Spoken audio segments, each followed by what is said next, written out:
सब ठीक ठाक हैं। तो आज मेरे साथ हैं सर मयूर अली ख़ान, जो हम जर्मन टीचर मतलब जर्मन लैंग्वेज में तो एक्सपर्ट हैं एक तरीके से। और मैंने सोचा कि आज आप लोग को इनसे बात कराऊँ और मैं ये बताना चाहूँ सर मयूर भी टिप्स देना चाह रहे हैं बच्चों को कि जैसे A1 के बच्चे हैं या A2 के जो स्टूडेंट्स हैं उनको क्या करना चाहिए, मतलब जो टेस्ट से पहले क्या करना चाहिए। बेसिकली जो ये वीडियो है वो टेस्ट से रिलेटेड ही है कि टेस्ट जब आने वाला हो तो क्या करना है, या स्टार्ट से कैसे लैंग्वेज को लेके चलना है A1 और A2 को कि आप टेस्ट इजीली पास कर सकें।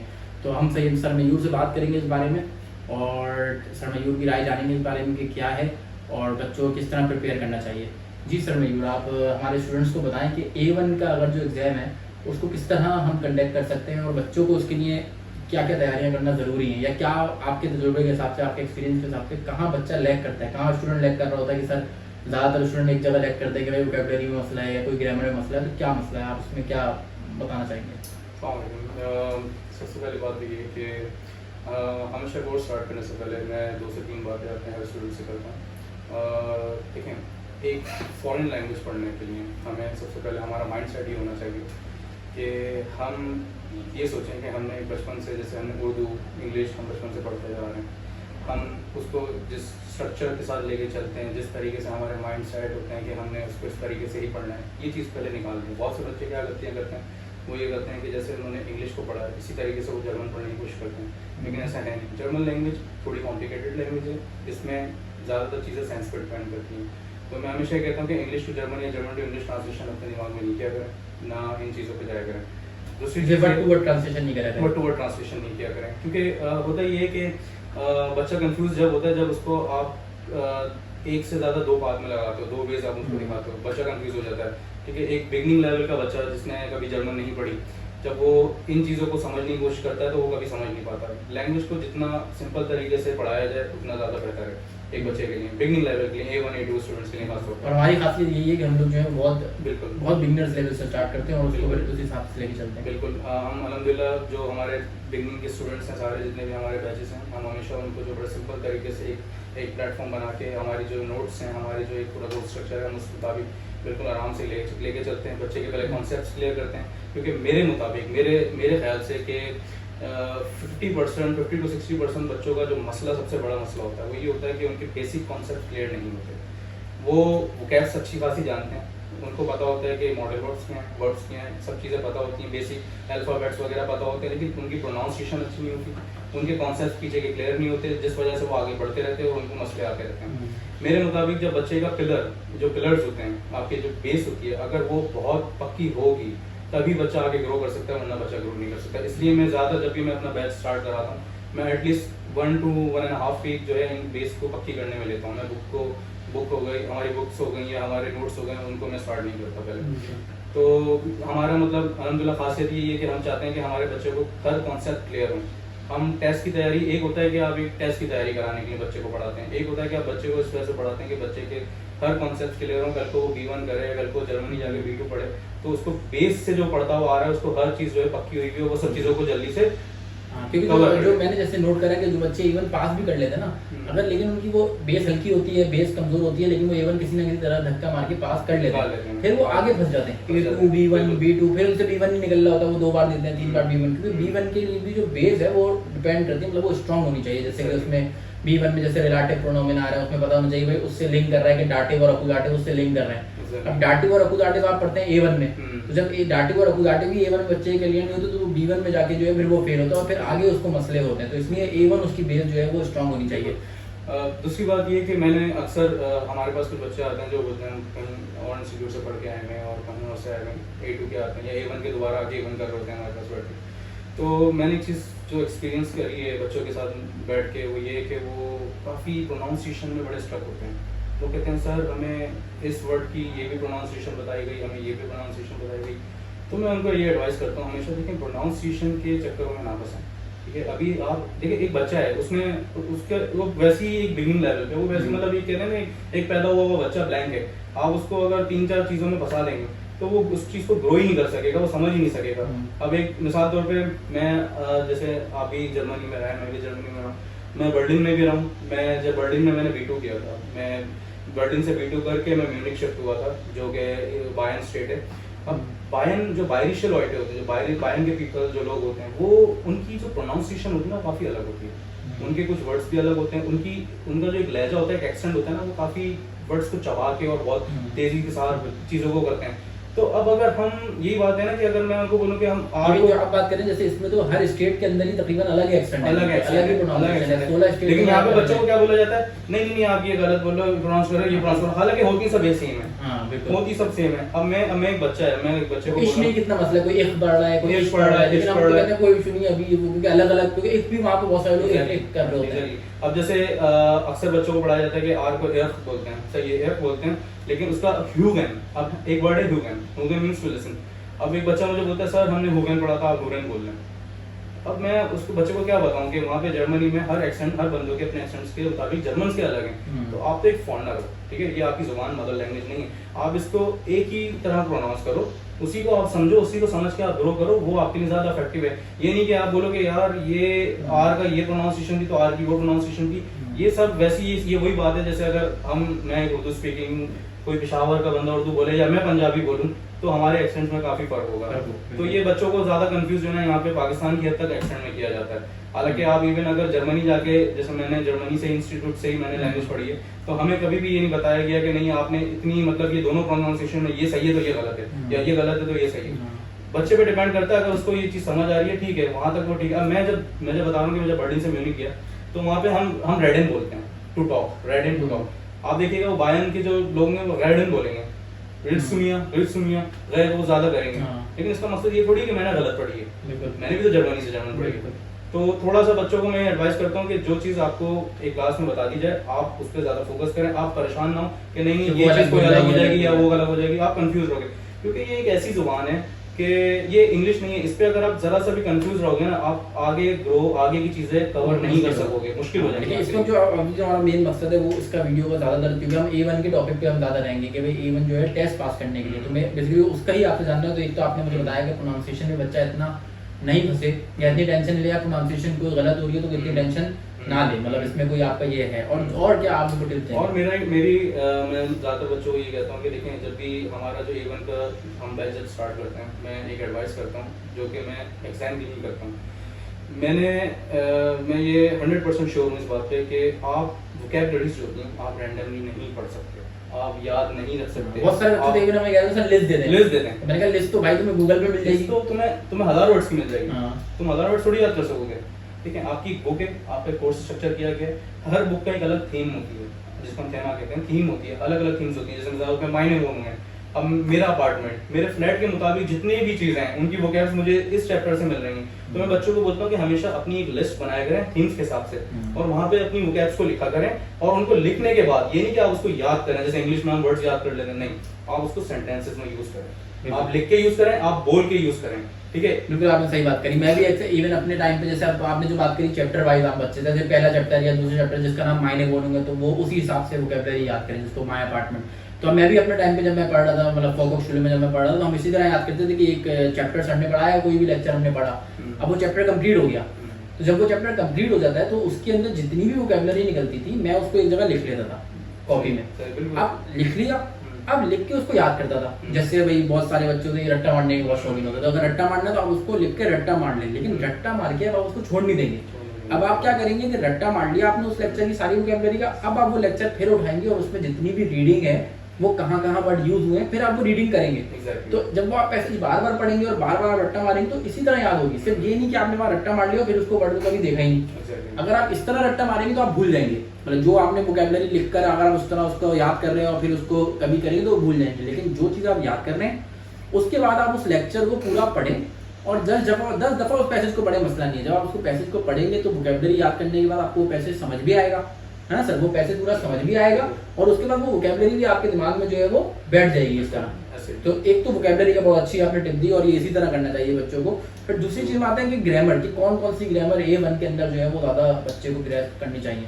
अच्छा देखें, A1 में बड़ी बेसिक्स ग्रामर होती है हमारे पास। जैसे मिसाल तौर पे हमारे कुछ प्रेजेंट के मॉडल वर्ड्स आते हैं, ठीक है, और हमारे प्रेजेंट के सिंपल टेंसेस आते हैं और कंटिन्यूस टेंसेस आते हैं। अच्छा, ज़्यादातर जो बच्चे कंफ्यूज रहते हैं ना एक बेसिक लेवल पे, वो ये रहते हैं कि अक्सर मैंने देखा है 80% मैंने बच्चों को ये देखा है कि वो जैसे इंग्लिश में प्रेजेंट कंटिन्यूस होता है और प्रेजेंट सिंपल होता है, वो दोनों को डिस्टिंग कर रहे होते हैं। मैंने हालांकि उनको मतलब पता होता है कि नहीं, जर्मन में जैसे ये चीज़ें एक होती हैं। जैसे आपको पता है कि अगर मैं बोलूँ कि आई एम यूजिंग मोबाइल और मैं बोलूँ आई यूज़ मोबाइल, तो ये दोनों चीज़ें जर्मन में एक ही हैं। ये जैसे हमने बड़ी अच्छी बात करी, जैसे कि आई एम यूजिंग मोबाइल और आई यूज मोबाइल। इसी तरह जैसे मैं और एग्जांपल दूं कि I am going to Germany और आई गो टू जर्मनी, ये जर्मन में एक ही तरीके से बोली जाएगी। ये दोनों अलग अलग तरीके से, इसमें बहुत सारे कर होते हैं। इश बिन फारे, आई एम ड्राइविंग को कर रहा हूं, इश बिन फारे, वो बीन और जाइन से करते हैं। हां, वो उस हां, तो इसी तरह आप ये बताना चाह रहे हैं कि इसमें वो हेल्पिंग वर्ब यूज ना करें, हेल्पिंग वर्ब यूज ना करें, वो हमेशा वर्ब के साथ बना है। सब्जेक्ट फर्स्ट पोजीशन पे और बाकी सेकंड पोजीशन पे ऑब्जेक्ट एडजेक्टिव। आप ये सर ने बहुत अच्छी बात करी। मैं इसको आपको थोड़ा और अच्छे से बता दूं कि सब्जेक्ट जैसे सर ने बोला फर्स्ट पे, जैसे इश है तो फर्स्ट पे आएगा। उसके बाद सेकंड पे सर ने बोला कि भाई वर्ब लगाएं, तो आप इश फाग है, इश गे है, इश कॉम है। तो आप जो ये कर रहे हैं तो इसके मतलब जैसे इश कॉमे के मतलब दोनों निकल रहे हैं। आई एम गोइंग भी मतलब आई एम कमिंग भी बन रहा है और आई कम भी बन रहा है। तो जर्मन में ये दोनों एक ही तरीके से बोले जाएंगे। आप कभी भी ये नहीं करेंगे इश बिन कॉम है, ये नहीं करें आप, क्योंकि जर्मन में सेकंड पे एक ही वर्ब आएगा और वो आप डायरेक्ट मेन वर्ब आएगा। जैसे इश कॉम है, इश गे है, तो इसका मतलब यही बन रहा है कि आई एम कमिंग और आई एम गोइंग, या फिर आई कम या आई गो। बिल्कुल सर, आपने अच्छी बात करी। तो ये बच्चे इस पे फोकस करें। एक तो ये चीज हो गई सही है। और दूसरी चीज ये कि मॉडल वर्ब में बच्चों को ज्यादा मसला होता है। मॉडल वर्ब से क्या होता है कि जब आपके मॉडल वर्ब एक सेंटेंस में आते हैं तो आपका जो कॉन्जुगेशन होती है सब्जेक्ट का, वो सिर्फ मॉडल वर्ब होता है। जैसे मिसाल के तौर पे मैं बोलूं कि आई वांट टू गो, इश विल गेहन, सही है। अब ये जो गेहन है ना, अक्सर बच्चे क्या गलती करते हैं, गेहन को कॉन्जुगेट कर देते हैं, वॉलन ऐसे लिख देते हैं, बिल्कुल मॉडल वर्ब लिख देते हैं। हालांकि जब भी मॉडल वर्ब सेंटेंस में आएगा, मॉडल वर्ब आपके सब्जेक्ट से आप बताएंगे मॉडल वर्ब कौन कौन से 6 मॉडल वर्ब होता जी, है? एक होता है क्यूनेम, क्यूनेम मींस होता है कैन। दूसरा होता है वॉलन, वॉलन मींस होता है टू वांट, जैसे I want to use mobile, I want to go to Germany. तीसरा होता है म्यूसन, म्यूसन मींस होता है मस्ट, ठीक है। एक होता है ज़ोलन, ज़ोलन मींस होता है शुड। एक होता है ड्यूफन, ड्यूफन मींस होता है मे, मे और to be allowed to be allowed to हो गया, मे के ज्यादा इजी रहेगा। हाँ। बिल्कुल। तो ये 5-6 जो इनके जो ये वर्ड्स हैं, और एक म्यूगन है और अपना म्यूस्टन है, ठीक है, वुड लाइक टू। ये 6-7 जो मॉडल वर्ब्स हैं। अब ये हम पढ़ तो लेते हैं, बच्चों को पता होता है एक तो कॉन्जुगेट करना, चले कॉन्जुगेट पता भी आ जाता है, पता भी चल जाता है, लेकिन ज्यादातर गलतियां जो वो मतलब घबरा के कर देते हैं वो ये करते हैं कि जैसे मिसाल तौर पर मैं कह रहा हूं कि मैं जर्मनी जाना चाहता हूं, I want to go to Germany, तो मैं क्या करता हूं, इश विल नाक डॉइचलैंड फ्लीगेन, मिसाल तौर पर मैं जर्मनी फ्लाई करके जाना चाहता हूं। अब वो क्या करेंगे, इश विल को हटा के इश फ्लीगे नाक डॉइचलैंड वॉलेन, वो वॉलेन कर देंगे, विल को कॉन्जुगेट नहीं कर पाएंगे, और अगर कॉन्जुगेट कर भी देंगे तो क्या करेंगे, इश विल फ्लीगेन नाक डॉइचलैंड, डॉइचलैंड को आगे कर देंगे। अब ये जो सेंटेंस पोजीशनिंग होगी ना, इसमें बच्चा बहुत कंफ्यूज रहता है। ये बहुत अच्छी सर बात कही। मैं थोड़ा सा इनको एक्सप्लेन करूं तो भाई जैसे कि मोडाल वर्ब आप जब लगा रहे हैं सेकंड पे, जैसे कि कैन, सेंस, ऑलरेडी सब सेकंड पे, इश कान, इश विल, इश मुश्ते, तो जो भी मोडाल वर्ब लगा रहे हैं, अब कॉन्जुगेट जो है वो मोडाल वर्ब हो जाएगा। जैसे सर ने बोला कि बच्चे याद नहीं करते, तो मोडाल वर्ब को कॉन्जुगेट करें। जैसे वॉलिन है तो वो इश के साथ विल हो जाता है, डू के साथ विल्स होता है, एडजीएस के साथ वो विल हो जाता है, तो उसको आप मोडाल वर्ब को कॉन्जुगेट करें। और मोडाल वर्ब के साथ जो मेन वर्ब लगा रहे हैं, जैसे मैं बोलूं भाई कोई भी अगर आप इंग्लिश में भी मोडाल वर्ब यूज करें तो उसमें कोई ना कोई उसके बाद मेन वर्ब लगाते हैं। जैसे मैं बोलूँ आई वांट, तो अगला बोलेगा भाई आई वांट क्या, अब आगे कोई वर्ब चाहिए होगा ना भाई, I want to go, I want to drive, I want to come, I want to play, तो कोई ना कोई वर्ब चाहिए होगा। तो जर्मन में जो वर्ब आप दूसरा लगा रहे हैं, जैसे इश विल कर दिया, तो उसके बाद जो आप गेहिन, कॉमेन, ऐसे जो भी आप वर्ब चाह रहे हैं वो जुमले के एंड में लगाएं। सर का यही मतलब जो सर ने बोला कि गेहिन नाक डॉइचलैंड, इस तरह नहीं करें, इश विल नाक डॉइचलैंड फ्लीगेन, तो फ्लीगेन पूरा एंड में आएगा और इन्फिनेटिव फॉर्म में आएगा। सर बच्चे ये भी कर रहे होते हैं कि आपने देखा हम तो पढ़ाते रहे, तो बच्चे कर रहे हैं इश विल नाक डॉइचलैंड फ्लीगेन, क्योंकि वो देखते हैं कि इश लगा है, हां कि इश लगा है तो विल को कॉन्जुगेट करा और आगे वाले में फ्लीगे कर दिया, फ्लीगे भी करेंगे। तो ये आप लोग ना करें। आप इश विल नाक डॉइचलैंड फ्लीगेन, इसका स्ट्रक्चर यही होता है कि आपका सब्जेक्ट हमेशा पहली पोजीशन पे आता है, दूसरी पोजीशन पे आपका मॉडल वर्ब आता है और वो कॉन्जुगेट होता है, तीसरी पोजीशन पे आपका ऑब्जेक्टिव आ जाता है, चौथी पोजीशन पे वर्ब इंफिनिटिव फॉर्म में चला है। वर्ब इंफिनिटिव के भाई आप देख लेंगे, आप लिख लेंगे अगर आपने लिखना चाहते हैं कि भाई whenever we use modal verb, we use main verb at the end of the sentence in infinitive form. मैं आपको अभी लिख के भी यहाँ पे लिंक भी आपको शेयर होगा, आप उसको देख लेंगे। ये रूल है कि जो मेन वर्ब है उसको कॉन्जुगेट ना करें, इन्फिनेटिव फॉर्म में लगाएं। तो बातें अभी हो गई कि सर ने बोला भाई ग्रामर को थोड़ा ये सब चीज़ें सर ने बताई वो अच्छी टिप्स थी, इनको आप फॉलो करें। वोकैबुलरी की जो सर ने टिप दी, मैंने टिप दी कि आप लिखकर उसको लेक्चर वाइज याद करें और फिर उस लेक्चर में पढ़ें। तो वोकैबुलरी और ग्रामर ये तो हो गई। अब लेटर में हम जब डिस्कस कर रहे हैं, लेटर में बच्चे जो है वो अक्सर गलतियां करते हैं। अच्छा, लेटर में जो गलतियां नहीं होंगी वो अगर इन दो पे फोकस कर ले बच्चा, वोकैबुलरी की जो हमने पहली टिप दी उस पर फोकस कर ले, और अगर आपकी जो ग्रामर है उस पर फोकस कर ले, तो लड़का जो है वैसी वो गलतियां बिल्कुल नहीं करेगा, है ना, और लेटर वैसे बन जाएगा। 70% गलतियां सारी हाँ, वहाँ तो से लेटर करता आपका है। वैसे ही हो जाएगा। लेकिन अगर आप इसमें बात करें, जैसे मैं आपको बताऊं कि अब जो लेटर की अगर हम बात करें तो इसमें और क्या टिप्स है जो लेटर के अंदर हम इनको यूज कर सकते हैं? देखें लेटर्स में देखें जो हमारे पैटर्न होते हैं, एक आपका फॉर्मेट होता है, वो तो फॉर्मेट एक बच्चे को याद हो जाता है, जो पैड दी Formal और पैड format जो जो लगा होता है, होते हैं याद हो जाता है। जहर की अटैक और है Exactly. ये सब याद करा देते हैं। असल बच्चे को जो प्रॉब्लम होती है ना, जो बहुत ज़्यादा होती है, वो होती है उसकी बॉडी में जो बॉडी पार्ट होता है ना, मेन पार्ट जो होता है आपका, उसमें ये क्या करते हैं, उसमें मसला ये होता है कि अब एक अगर A1 का बच्चा अगर ईमेल लिख रहा है, अगर या टेक्स्ट लिख रहा है, लेटर लिख रहा है, तो वो क्या करता है, उसको वो पहले ज़्यादातर इंग्लिश टू जर्मन ट्रांसलेट करके करता है, क्योंकि बच्चे के लिए मैं समझता हूँ कि A1 पे थोड़ी सी मुश्किल होती है कि वो सेंटेंसेस लिखना शुरू करे, ठीक है। लेकिन ऐसा क्यों होता है, मैं ऐसा क्यों देख रहा हूँ कि ऐसा क्यों होता है कि बच्चा सेंटेंसेस नहीं लिख पाता? इसकी वजह ये है कि ज़्यादातर बच्चे को पढ़ाते हुए फोकस कराया जाता है ग्रामर पे, उसको बताया ही नहीं जाता कि भाई आपके इतने इतने सेंटेंसेस खुद से लिखने की कोशिश भी करें। ये एग्जैक्टली ये इसी तरीके से, जैसे मैं ये कहता हूँ, मैं मतलब इवन मैं मानता हूँ कि कोई भी एक बच्चे को स्पीकिंग नहीं करा सकता जब तक अनटिल अनलेस बच्चा स्पीकिंग घर जाके ना करे, खुद से बोले ना, खुद से ना बोले।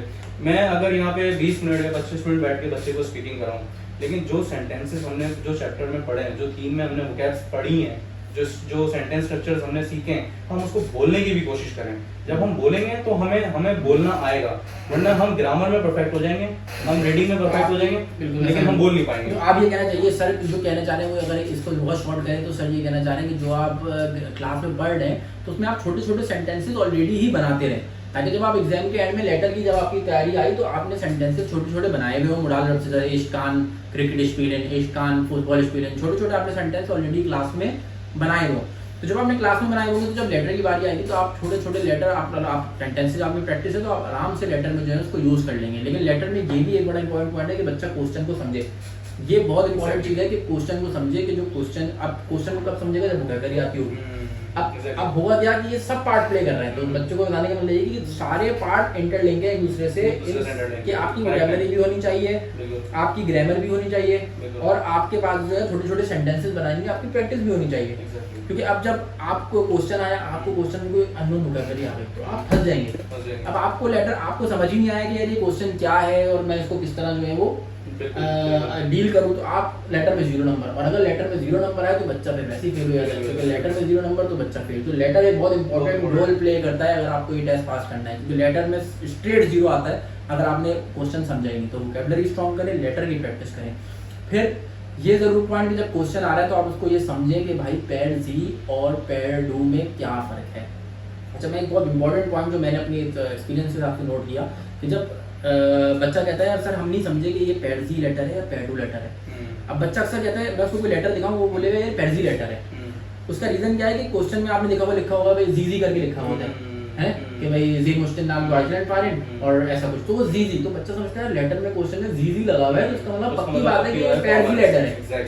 वो समझता है पैड जी लेटर है, रिस्पेक्टेबल लेटर है, लेकिन वो लेटर में हमेशा जी ही लिखा होगा, क्योंकि वो आपसे रिस्पेक्टेबल में आपको बता रहे होंगे कि आपको क्वेश्चन दे रहे होंगे कि आप ये कर रहे हैं, ये सिचुएशन। ये ऐसी मिसाल तौर पे अगर आपको एक लेटर दिया हुआ, आपको बोला गया कि आप अपने दोस्त को बताएं कि आप आज आ रहे हैं लेकिन आज आप 1 घंटा लेट हो जाएंगे, तो आप करके जो आपको बता रहा है वो जी आपके लिए है। वो इसका मतलब ये नहीं कि ये फॉर्मल लेटर है, आप अपने दोस्त को लेटर लिख रहे हैं, दोस्त का फॉर्मल हमेशा हमारा पेड डू में बनेगा, तो फॉर्मल बनेगा। तो हमें ये नोट करना है कि भाई आप लेटर दोस्त को लिख रहे हैं या लेटर जो है वो प्रिंसिपल को लिखा जा रहा है, सिर्फ क्वेश्चन का जी देख के हमें आइडिया नहीं लगाना कि ये पैड जी लेटर है, वरना तो आप फेल हो जाएंगे। और इसके अलावा इसमें मैं आपको एक बात ऐड और करूंगा, इस पे एक और गलती करते हैं। एक तो ये समझते हैं कि जी बोला गया तो फॉर्मल है, उस पे फिर गलती क्या करते हैं कुछ बच्चे, क्या करते हैं उस क्वेश्चन से उठा के सेंटेंसेस मतलब बॉडी पार्ट में लिखना शुरू करते हैं और जी लिख देते हैं। हालांकि इनफॉर्मल लेटर में वो जी लिखना शुरू करते हैं, वहां से आपके मार्क्स कट जाते हैं। अगर आपने जी और डू में गलती करी, भाई पैड जी लेटर और बच्चा पैड डू लिख के आ गया, लेटर में 0 है।